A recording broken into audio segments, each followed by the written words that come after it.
एक गांव में रमन नाम का किसान रहता था। वह अक्सर अपने खेतों में धान की फसल लगाता था। कई सालों से वह लगातार धान की खेती कर रहा था, जिससे उसके पास काफी सारा धान हो चुका था। वह एक दिन कुछ काम से दूसरे गांव की ओर निकलता है। जब वह दूसरे गांव पहुंचता है तो देखता है कि उस गांव में सभी धान के बजाय गन्ने की खेती किए हुए हैं। मेरे को अभी तक ये समझ नहीं आया कि यहाँ के लोग आखिर धान की बजाय गन्ने की खेती क्यों किए हैं। रमन को रहा नहीं गया और वह खेत में काम कर रहे एक व्यक्ति से पूछ ही लिया। अरे भाई साहब, जरा मेरे को ये तो बताओ कि आखिर यहाँ के लोग धान के बजाय गन्ने की खेती क्यों किए हैं। देखो भाई, धान की खेती करोगे तो उसमें काफी मेहनत लगता है और सिर्फ एक ही बार उसमें से अनाज प्राप्त कर सकते हैं। लेकिन यदि आप गन्ने के पौधे लगाओगे तो एक बार पौधे काटने के बाद उसमें फिर से नए पौधे निकल आएगा, और वह भी बिना मेहनत किए। अच्छा, तो ये बात है। अब रमन वहाँ से आगे की ओर निकल जाता है। कुछ समय बाद जब वह अपना काम खत्म करके घर वापस लौट रहा था, तभी गन्ने की फसलों को देखकर कहने लगता है, क्यों ना मैं भी इस साल गन्ने की फसल लगाऊं, लेकिन मुझे गन्ने की खेती करनी तो आती ही नहीं है। ये कैसे हो पाएगा।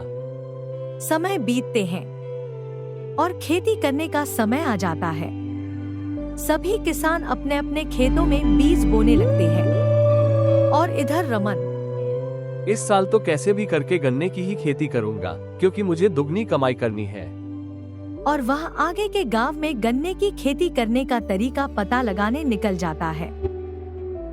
वह उस गांव में जाकर एक एक व्यक्ति से सभी बातों को पूछ लेता है और घर वापस आने लगता है। अन्य किसानों के खेतों में बीज निकल आते हैं, लेकिन रमन की जमीन अभी भी खाली पड़ी थी। लोग कहने भी लग गए थे, इस साल शायद रमन अपने खेत में बीज नहीं लगाएगा। अब यह तो रमन ही बताएगा कि वह अपने खेत में बीज लगाएगा या नहीं। कुछ समय बाद रमन अपने खेतों में जाकर गन्ने की फसल लगा देता है। कुछ हफ्तों में गन्ने के पौधे बाहर निकल आते हैं, जिसे देखकर गांव वाले कहने लगते हैं, यह मैं क्या देख रहा हूँ। रमन ने इस बार धान की खेती नहीं की है। चलो आखिर हम भी देखें कि आखिर यह रमन गन्ने लगाकर कौन सा तीर मारता है।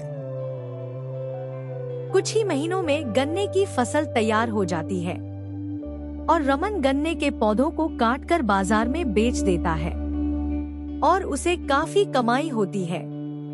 यह देखकर गांव वाले उसकी तरक्की से जलने लगते हैं।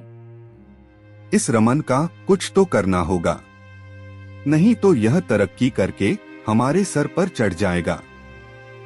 लेकिन रमन चालाक था। वह समझ रहा था कि गांव वाले उसकी फसल बर्बाद करने वाले हैं, इसलिए वह अगले दिन से खेतों की रखवाली करने लगता है और गांव वाले रमन की फसल को बर्बाद नहीं कर पाते हैं।